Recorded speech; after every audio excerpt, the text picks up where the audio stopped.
Esto es, ni lo uno ni lo otro, sino todo lo contrario.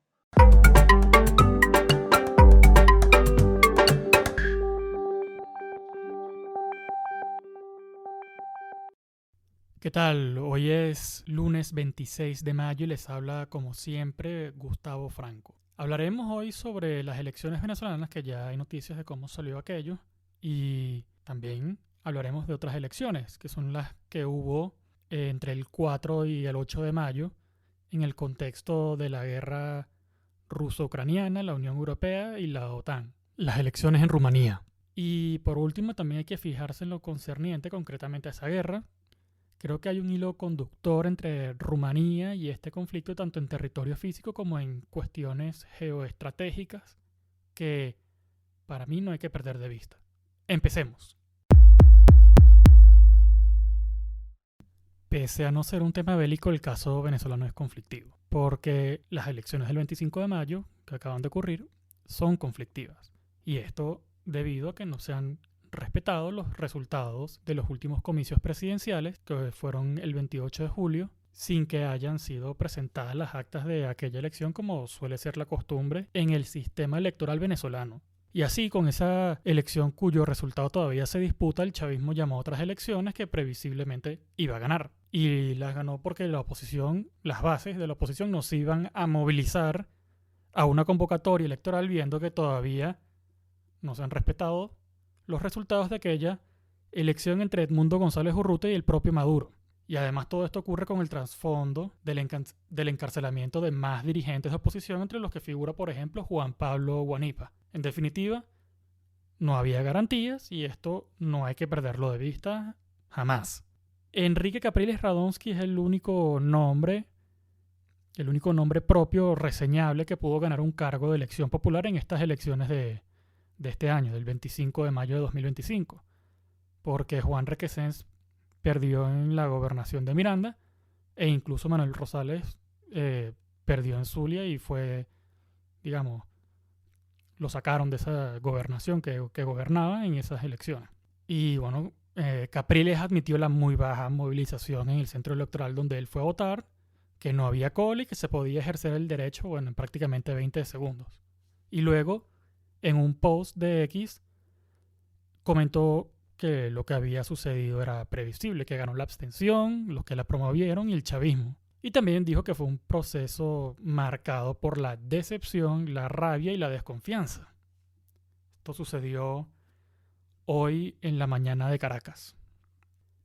El CNE, el Consejo Nacional Electoral, reportó un 42% de participación e hizo un primer anuncio en el que el chavismo obtuvo el 82% de los votos. Datos absolutamente cuestionables porque, repito, venimos de aquellas elecciones del 28 de julio de 2024 en las que el chavismo se proclamó vencedor sin presentar esas pruebas que son las actas escrutadas como ya he dicho, lo pide el sistema electoral venezolano. En la oposición, o lo que podría llamarse la oposición que se presenta a estas elecciones, Alianza Democrática de Timoteo Zambrano se llevó el 6,25% de los votos. La Alianza Electoral de Capriles Radonsky, UNT Única, se llevó 5,18% y Fuerza Vecinal se llevó 2,57%.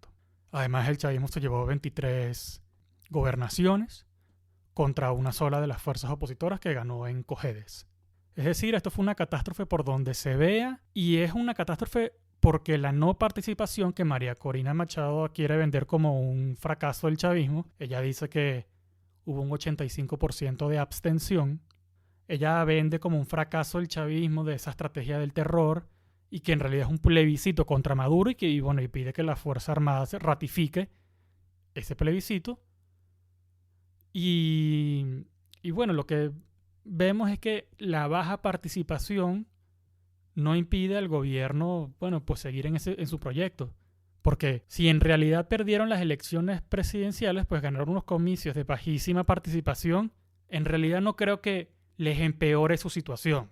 Es más bien como que, ellos encantados de la vida de ir a unas elecciones en las que participa la oposición y que luego hay baja participación dentro de la oposición, porque para ellos es es una suerte de mejoría sobre robar las elecciones. Y como digo, todo esto se puede resolver si se presentan las actas escrutadas, que bueno, todavía no así. Entonces, todo esto siempre hay que añadirle el asterisco de, bueno, es lo que se alega, es lo que se supone, que supuestamente, porque, claro, tiene que haber una especie de, no sé, de juicio, de proceso que le dé a todo el mundo las garantías de lo que ocurrió ahí. Entonces, bueno, esta catástrofe también hay que decir lo que la es por donde se vea, porque, o sea, la experiencia de los venezolanos nos tiene que indicar que es así. El poder efectivo en Venezuela está en manos del chavismo, son quienes controlan las instituciones y tienen el monopolio de la violencia en el Estado venezolano. Y el chavismo, la verdad, que no se corta a la hora de seguir en su agenda, por lo que yo pienso que con abstención, sin abstención, con elecciones ganadas o perdidas, creo que se puede ver que el chavismo va a seguir en su misma senda de profundizar su proyecto y anclarse más en el poder. Como ya he dicho, no creo que sea la victoria que María Corina Machado dice que es, ni la derrota del chavismo. Es una pésima circunstancia en la que la oposición está inmersa, no hay que negarlo. Si seguimos en digamos, en este argumento que yo les presento. Y no quiero ser demasiado pesimista, pero ya hemos visto cómo es el gobierno. Y entonces yo creo que los diputados opositores van a tener que hacer, bueno, un ejercicio titánico para ejercer una influencia mayor a la que su representación indica. Porque si no que, o sea, ya tenemos años de experiencia en, bueno, que hay manifestaciones, protestas callejeras y el gobierno sigue allí. Van a tener que ser políticos hábiles y ver qué concesiones se pueden sacar, ver si el hemiciclo venezolano se convierte en el escenario de la negociación y el rescate de la política. Y fíjense que yo no estoy hablando en este momento de la democracia como tal, pero porque yo creo que lo que tiene que suceder ahora es, bueno, una verdadera negociación que conduzca a ello. Y todo esto ya es dificilísimo porque Venezuela es un país donde no hay verdadero diálogo entre los bloques políticos, hay mucha desconfianza, cada bando está desprestigiado en los ojos del otro y eso se ve en los discursos que son tan incendiarios de uno u otro. Por último, me gustaría reseñar que Maduro también ha abierto un frente geopolítico, no sé, extraño y habrá que ver qué es lo que puede hacer el gobierno de Venezuela, porque la inclusión de la Guayana Esequiba es un tema delicado. Y bueno, según estas elecciones, la gobernación fue a parar en manos del Partido Socialista Unido de Venezuela, el Partido Chavista, y el presidente de Guyana dijo un día antes de las elecciones que las Fuerzas Armadas de ese país están listas para defender cada pulgada del territorio. Entonces, veremos qué hace Maduro y el chavismo y si es un bocado demasiado grande para la mordida que se está intentando.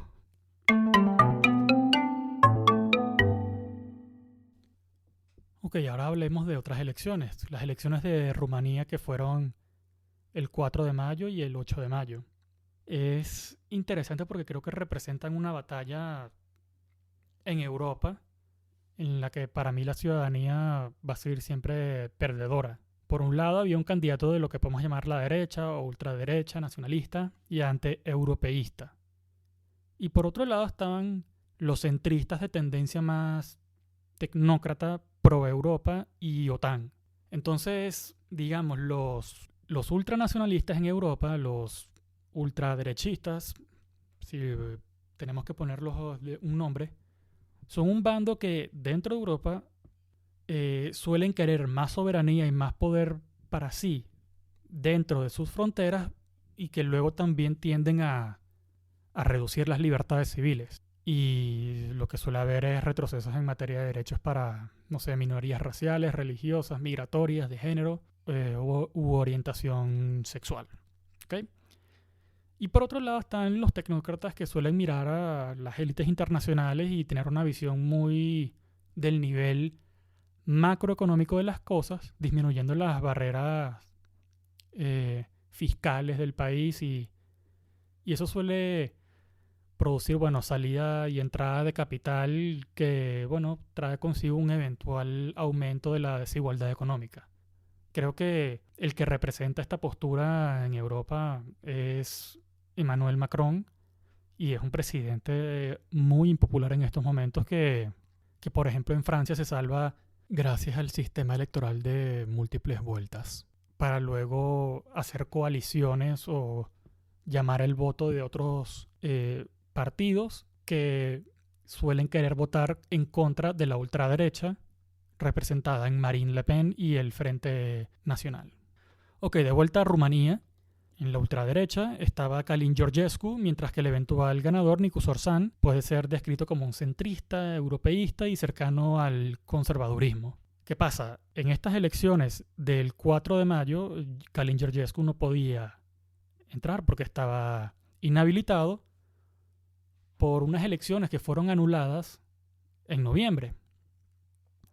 Ahora, lo que tienen en común ambos candidatos es que se postularon de forma independiente en sus campañas. En noviembre, en unas elecciones en las que Georgescu resultó ganador de la primera vuelta y la política del partido Unión Salvar a Rumanía, que fue un partido fundado por el propio Nicu Sordan en 2016, quedó en segundo lugar. En aquel momento Dan no se presentó a las elecciones debido a que era el alcalde de Bucarest y entonces no se presentó, y creo que ese voto terminó en esa política de Unión Salvar a Rumanía, que es Elena Lasconi.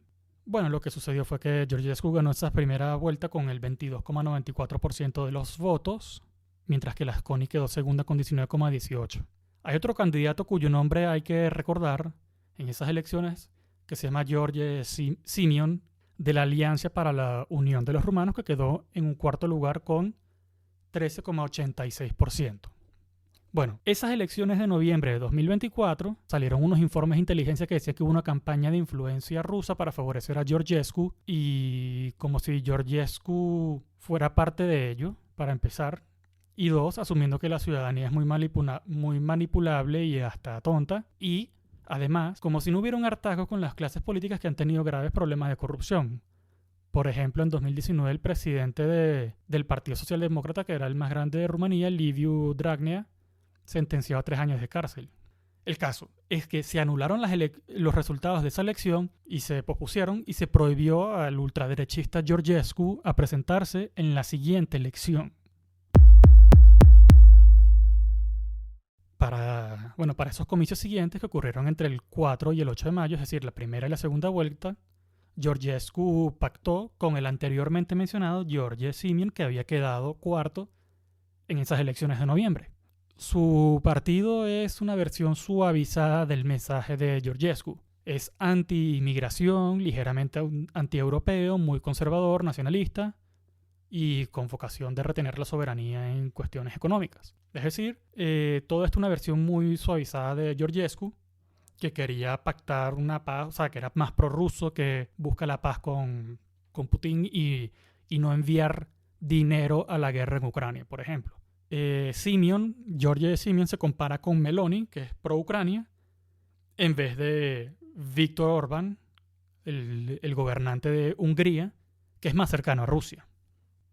Del otro lado, Nicu Sordan entró como candidato independiente sin pasar por la Unión Salvar a Rumanía. Y el resultado de esa primera vuelta, el 4 de mayo, fue bastante curioso, por no decir otra cosa. George Simion ganó el 40,96% de los votos, luego de pactar con Georgescu, y en segundo lugar quedó Dan, con 20,99%.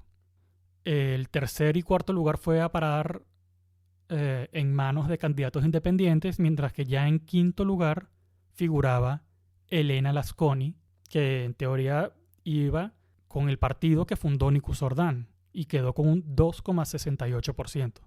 Pareciera que en Rumanía los partidos están prácticamente desprestigiados y es el poder de la persona, la marca personal, por decirlo de alguna forma, el que es capaz de movilizar. Incluso George Simion necesitó del carisma personal de Georgescu para mejorar sus números. Bueno, en la segunda vuelta, Dan más que triplicó en número de votantes. De poco menos de 2 millones de votos pasó a más de 6. Simion, de 3.800.000, pasó a 5.300.000. Al final el porcentaje de votos quedó en 53,60% contra 46,40%. Ganó Nicu Sordán. Ahora, hay investigaciones penales contra Georgescu en las que se debe garantizar sin ningún atisbo de duda que efectivamente él cometió un fraude en las elecciones por falta de transparencia por cómo se financió. Él dijo que gastó 0 euros en su campaña, que hubo interferencia rusa y que efectivamente el entorno en que sucedió todo esto fue en la plataforma de videos TikTok. La razón por la que igualmente se pudo suspender esa elección de 2024 e inhabilitar a Georgescu es que, de acuerdo a la ley rumana, la Corte Constitucional de Rumanía tiene la labor de garantizar la supremacía de la Constitución, y que ante el riesgo de que hubiera algo que interfiriera con elecciones libres, justas y transparentes, pues se debía actuar de esta forma.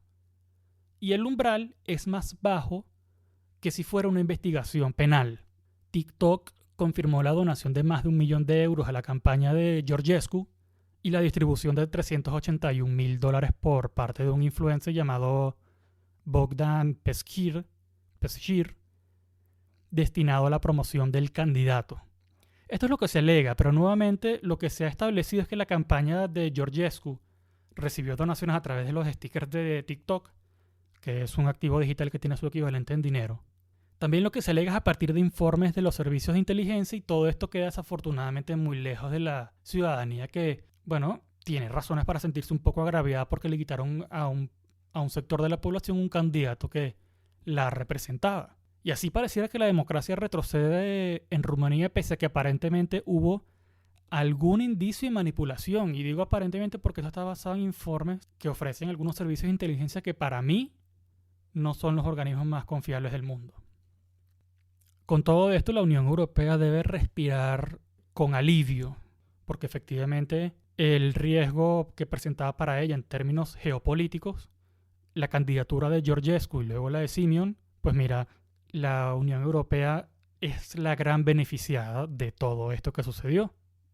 Habrá que ver si la situación en Rumanía es sostenible o si el próximo ciclo electoral pues incluso vuelve con más fuerza Georgescu o algún candidato ultra. Veremos. Bueno, pasemos de estas elecciones en Rumanía a lo que sucede entre Rusia y Ucrania. Ucrania es un país fronterizo con Rumanía y Moldavia. Y bueno, lo cierto es que mientras todo esto en Rumanía, todo esto que ocurre es un despropósito por una supuesta injerencia rusa. O sea, ¿hasta cuándo vamos a seguir con la injerencia rusa que es en Estados Unidos y luego la investigación pues no revela mayor cosa? Además, como si, alguna vez otro país poderoso no hubiese alguna vez, interferido en las elecciones de otro país. Piénsese Estados Unidos en Italia en el año 48. Y bueno, está bien. Con ese trasfondo, los rusos siguen en su campaña de bombardeo y persiguiendo sus objetivos. Es decir, que pese al intercambio de prisioneros de guerra entre ambos bandos, es evidente que es solo eso, un intercambio de rehenes, y que mientras no se firme y anuncie un alto a las hostilidades, el combate seguirá. Ahora vamos a hablar en lo concerniente a Rumanía. Tanto en Rumanía como en Moldavia existen movimientos unionistas, es decir, aquellos que, viendo que la lengua materna que se habla es la rumana, en Moldavia la declaran moldava. Ambas lenguas son romances, es decir, que vienen del latín y son la misma prácticamente. Eso nos lleva a considerar que la guerra ruso-ucraniana hay que también pensarla en el contexto de la región separatista de Moldavia, que se llama Transnistria, una población donde se habla ruso y donde hay tropas rusas de mantenimiento de la paz, es decir, un conflicto que está congelado, es un conflicto congelado postsoviético.